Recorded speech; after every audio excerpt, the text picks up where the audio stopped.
Good evening, my name is Nikki and I'm Dagi and I am undertaking Operations Management OM632. This is assignment 2, which is a presentation about a business, the inputs, processes and outputs. So, today I'm going to be talking to you about Taxis Gold and Black, which is a Palmerston North based organisation. So, first off, let's get started. What are we covering today? So, today's presentation, we're going to be looking at an introduction to Taxis Gold and Black. Then we're going to look at the workflow, which is the crux, which is the inputs, the process, and the outputs in order to create an income. And then we're going to look at the conclusion, which has got a summary and my thoughts and suggestions on things that we can look at in order to increase our outputs. So, first of all, my introduction. Taxis Gold and Black. Palmerston North-based organisation. It's owned and operated by 2 directors that are based here who both work within the business as required. We have an in-house dispatch team, so there is a team of dispatchers that work 24/7 currently, dispatching for the organisation, as well as inputting admin and jobs as I come along with the inputs as they are required. So they will do input travel, client travel. They will oversee administration needs of the organisation and manage the fleets actually out on as they are working, especially in peak travel times. If we look at our types of vehicles, we have got 5 cars. So these are all bar one of our cars are actually Priuses. So they're designed to look at the economic and environmentally friendly. We also have vans, which are total mobility vans, so they can take wheelchairs as well as seated passengers. And we have 3 courier vehicles. We use Taxi Caller software, which is a software designed to oversee the whole dispatch of the system and do it with as little human input as possible is the plan. So we have not only do we have the dispatchers, but we also have app, IVR, which is integrated voice recognition, and website-based where clients can request taxis independently. Then we have paid travel. So ultimately, this is our output. This is what all travel is about, is getting paid. Whether it's FPOS cash account, it's actually getting paid. So let's look at our inputs. Firstly, we have bookings, vehicles, and then software. I'm breaking it down into those 3 groups. Now let's look at these subgroups. In bookings, we have our dispatch staff. As I said, it's a 24/7 team. So this does mean that there is the input from a management's point of view, of the staff costs, which increase every year, especially with minimum wage, as it has done. The dispatch team is where probably 98 to 99% currently of all bookings come through clients ringing up to phone in an ASAP booking, phone in for future bookings, or for them to process email bookings. So currently there's a high reliance on the dispatch team. Clients, as I said, do have the ability, so they can actually do their own bookings through using an app on their phone, using the IVR system, which is not widely used at the moment. We do use it in supermarkets. They can do website bookings, or for our corporate clients, they can actually set up reception services. Other input is drivers, so they can have somebody walk up to them in the street and say, "Can you give me a lift?" They can actually input into the system as well. So they're part of that input process. So if we then look at our vehicles, we have drivers, as I said. So how are they part of our input? So drivers, in order to determine how well our output is, we actually can look at the hours of work, the drivers. So we have drivers who will work for 40 hours a week and drivers who will work for 60 hours a week. So on a per hour basis, they may not actually put out as equal amounts of work. But overall, the drivers that work extra hours will actually output more work because they are available to take on more work. Another area that I find that drivers really affect, their inputs affect, is their experience.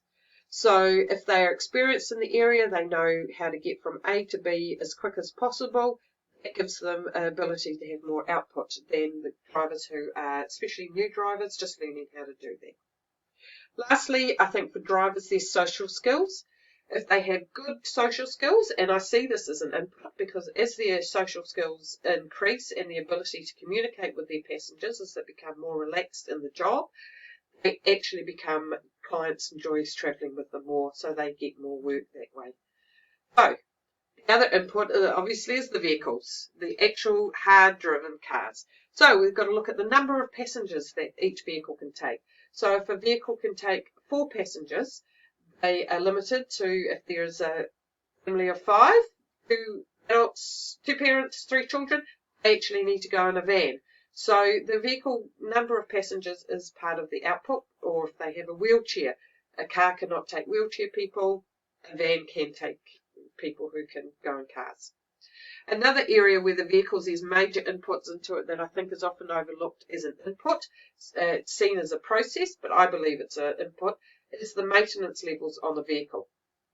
So when a vehicle is actually being well maintained, and so it is having a sorry about that, I've just lost my train of thought for a second. So when the maintenance levels are well, the vehicle runs well, it uses less petrol, less oil, its tyres are rotated well. It means that we do not have to replace these vehicles. So this means that there is less input needing to be put into, from a cost point of view, for replacing parts on the vehicle. There is by having regular maintenance undertaken.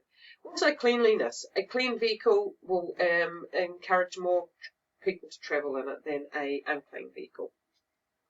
So lastly, we have our software. So our software, our taxi caller, as I said, it covers all the information. This tells the drivers how to get from where they're going to pick somebody up and where they're actually going to be dropping them off. It also tells them the price. So it is, it's an input because that is where all the information is given to the drivers in order for us to have the outputs. It is also, as I said, part of the process. It also oversees our workflow management.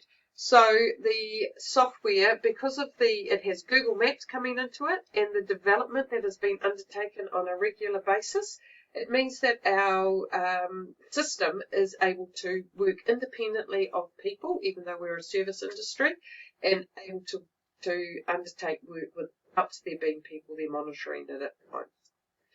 So part of the input is Google Maps and the development team of the taxi caller system.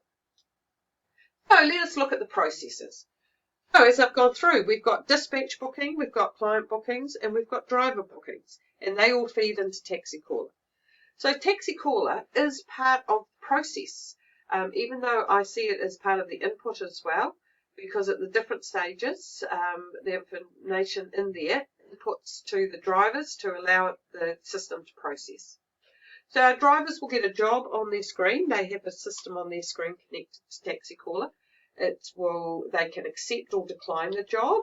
So that's part of the process that goes through. And again, it works on their how they are actually experiencing the job. And then it goes out to the taxi caller within the system actually chooses which is based on what has been put in, what is the most appropriate vehicle. So if it is a job that involves a wheelchair, it will not go out to a car. It will only go to a van that is available to take TMV, we call them, total mobility vehicles, a TMV job. If it is for a car, the job has on it car only, taxi caller will determine what car to go out to. It also could say female only. We have a number of passengers that request female only. So this is all part of the process of making sure that because it's inputted at the beginning, that it processes through and that the passenger is picked up by an appropriate person. So we have the jobs go from taxi caller and they get sent out to the drivers. This is very rarely, once a driver has been given a job, it's very rarely that it is manipulated in any way by dispatch, but it could be. That's part of the process through, that dispatch could move it from one vehicle to another based on parameters. It could be that somebody is due to have a break. It could be that even though their job in the system, because the system has a timing, says it's only going to take 10 minutes, we're aware that it's going to take longer for a number of different factors. So, and then as it processes through, the drivers get the job, they take their vehicles and move through. And then, as we've got here, the process through, where it actually goes and the client is picked up and dropped off at the correct destination. So, this is actually our output. This is our number one output, is that the client is picked up and dropped off at their correct destination. And with it ultimately goes to that we are paid. That is what the system is looking for all the way through. So once we have actually decided that the process has gone through the software, we then move to our outputs. So in our processes, let's just recap that slightly. In our processes, we have the inputting of the jobs, that's the input. The driver then is processing that, working out where they need to go to, driving there. Because Google Maps is built into it, the system can even tell them how to actually get there, and they can go through and follow the system and use the system, the input of Google Maps and the collation of all the information to get them there without having to actually know the destination. The output is that they drive to the destination and they drop the client off and get paid for the job. So, outputs: travel paid in full, cash EFTPOS account work, as I've already covered.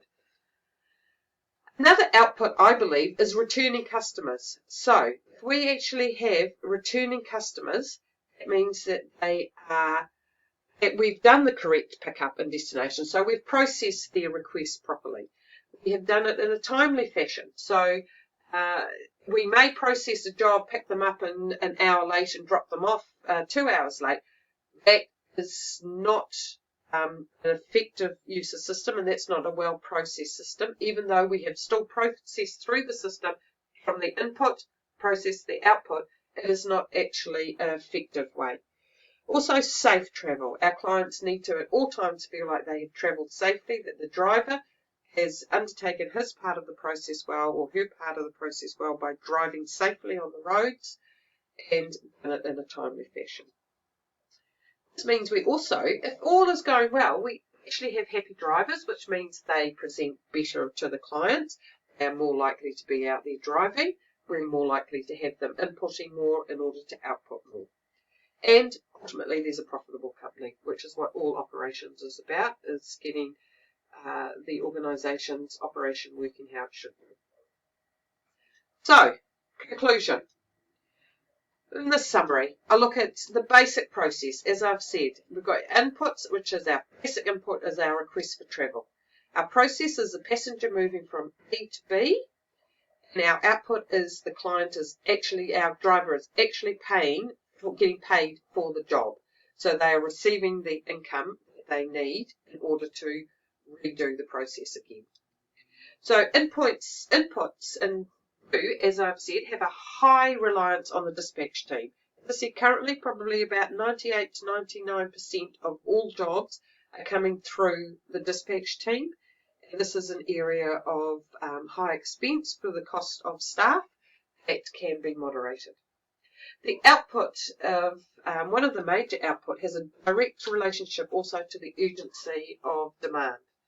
So when we look at what our outputs requirements are, so we know how much inputs we need, history has told us in the past how to look at different days. So it's also looking at, for us, a race day is an important busy day, which might be different to a normal Saturday. So these are all the outside, so these are all different factors that input into our